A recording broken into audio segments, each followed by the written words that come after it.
وہ کیتھولک عیسائیت کو بھی اپنے ہاتھ میں لے لیا ہے۔ چنانچہ پوپ صاحب نے فرمان جاری کر دیا ہے کہ ہمارے خداوند یسوع مسیح کے قتل کی ذمہ داری ان یہودیوں پر نہیں ہے، بری کر دیے گئے۔ 1900 برس کے بعد، بلکہ 2000 برس کے قریب ہو گئے، انہیں ایگزونریٹ کر دیا گیا، ایبسالو کر دیا گیا، ان پر ذمہ داری نہیں۔ نتیجہ یہ نکلا ہے کہ ابھی چند مہینے پہلے جو مذاکرات صلح کے ہو رہے تھے، جن میں یاسر عرفات بھی تھے اور یہ اسحاق رابین گیا ہوا تھا واشنگٹن، وہاں سے واپس آیا ہے تو روم میں رک کر پاپائے روم سے ملاقات کر کے تشریف لائے ہیں، انہیں دعوت دی ہے کہ یروشلم آئیے، اور ویٹیکان نے تسلیم کر لیا ہے اسرائیل کو، اور ویٹیکان کا اب جو ہے ایک ایمبیسی، اس کا جو ہے سفارت خانہ وہ یروشلم میں بننے والا ہے، اور پوپ صاحب بھی وزٹ کرنے والے ہیں۔ گویا کہ یہ گٹھ جوڑ اب مکمل ہو چکا، اب کہیں اس میں کوئی کمی نہیں رہی۔ اس یونائٹڈ فورس کے ساتھ یہ نیو ورلڈ آرڈر اس وقت عالم اسلام پر حملہ آور ہے۔ اب اس میں نوٹ کیجئے کہ اس وقت کی فضا ہے کیا۔ عالم اسلام میں سے عالم عرب ان کے شکنجے میں جا چکا، کیوں بنا کر کھڑے ہوئے ہیں اسرائیل کو ماننے کے لیے اور سر تسلیم خم کرنے کے لیے۔ انہیں بلا کر میڈرڈ میں پیش کیا گیا یہودیوں کے سامنے کہ تم جن کے ساتھ ایک ٹیبل پر بیٹھنے کو تیار نہیں تھے، میڈرڈ میں آؤ، آؤ اپنا قبرستان دیکھو، یہ اسپین کی سرزمین جہاں تم نے 800 برس حکومت کی تھی، یہ تمہارا قبرستان، یہاں آؤ اور بیٹھو اور ان کے ساتھ بات کرو۔ گئے تھے کہ نہیں تمام فرنٹ لائن سٹیٹس میڈرڈ میں؟ حالانکہ کوئی بین الاقوامی کانفرنس کبھی میڈرڈ میں نہیں ہوئی، یا تو یہ واشنگٹن میں، بعد میں وہ سارے معاملات واشنگٹن میں چلے، شروع وہاں سے کیا۔ اس لیے کہ نیوز ویک کا کچھ عرصے پہلے کور سٹوری جو تھی 1992 is the year of Spain. Why? 1592 was the year of the fall of Granada. 1492 میں 1492 میں غرناطہ کا سقوط ہوا، اور پورے آئیبیرین پیننسولا سے ایک ایک مسلمان بچہ بچہ نکال کر ختم کر دیا گیا، یا زندہ جلا دیے گئے، یا تہہ تیغ کر دیے گئے، یا جہازوں میں بھر بھر کر۔ اور آپ کو معلوم ہے میڈیٹرینین کی حیثیت کیا ہے، خلیج ہے، ایک معمولی سی خلیج، ادھر سے اسپین کا ساحل قریب آ جاتا ہے، اسپین کے ساحل سے جہازوں میں بھرا اور نارتھ افریقہ کے ساحل کے اوپر پھینک کر آ گئے۔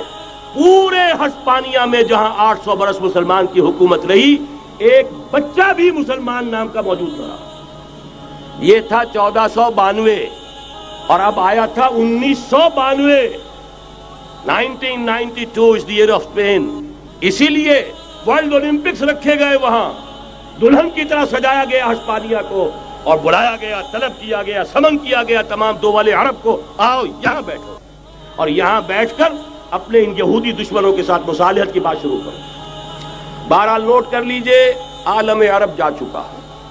کوئی دن کی بات ہے، میں سنسنی پیدا نہیں کرنا چاہتا، لیکن حالات اور واقعات سے نگاہیں بند کرنا بھی کوئی دانش مندی کی بات نہیں ہے۔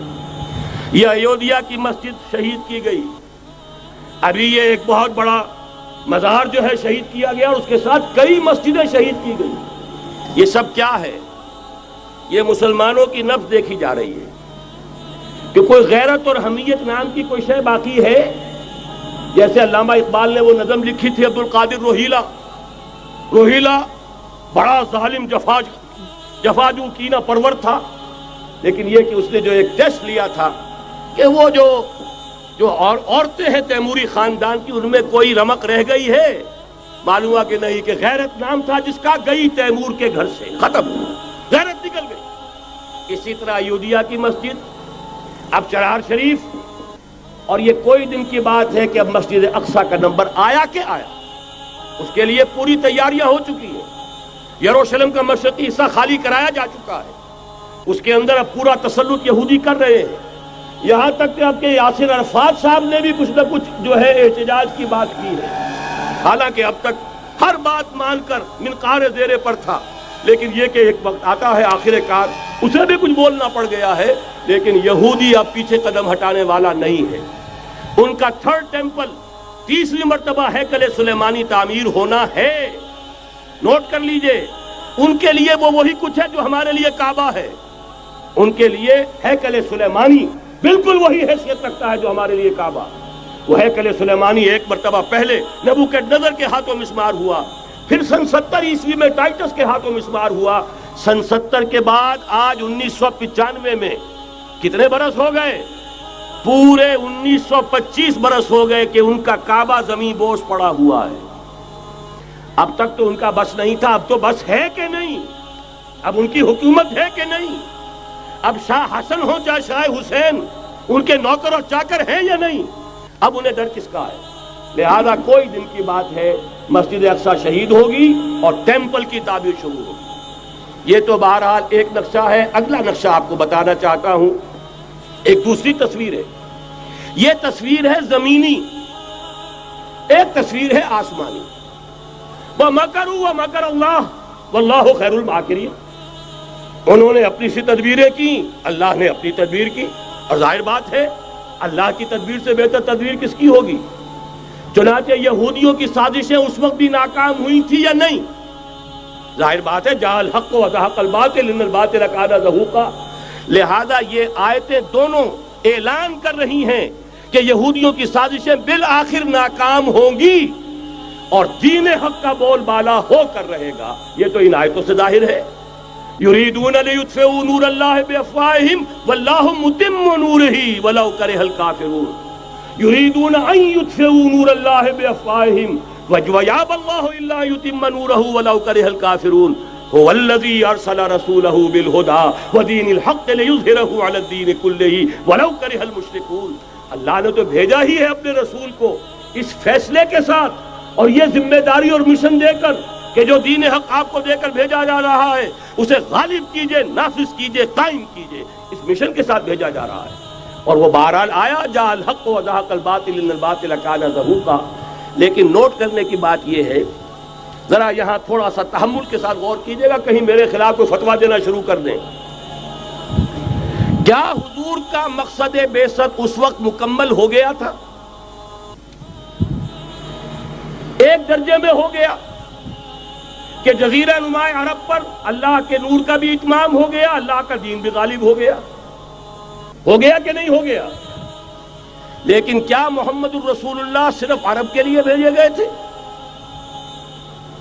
قرآن کہتا ہے ببانگ دہل وَمَا أَرْسَلْنَاكَ إِلَّا كَافَّةً لِلنَّاسِ بَشِيرًا وَنَذِيرًا. اے محمد صلی اللہ علیہ وسلم، ہم نے نہیں بھیجا ہے آپ کو مگر پوری نوع انسانی کے لیے بشیر اور نذیر بنا کر.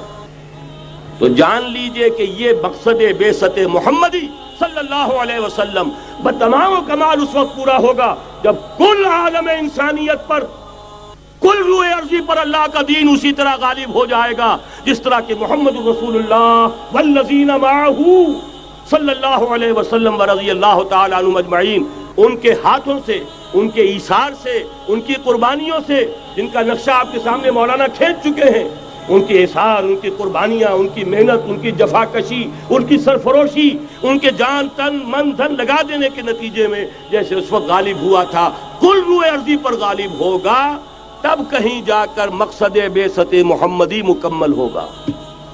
یہی وجہ ہے اقبال نے کہا تھا وقت فرصت ہے کہاں، کام ابھی باقی ہے، نور توحید کا اتمام ابھی باقی ہے. لیکن ساتھ ہی خوشخبری بھی دی تھی، یہ چمن معمور ہوگا نغمہ توحید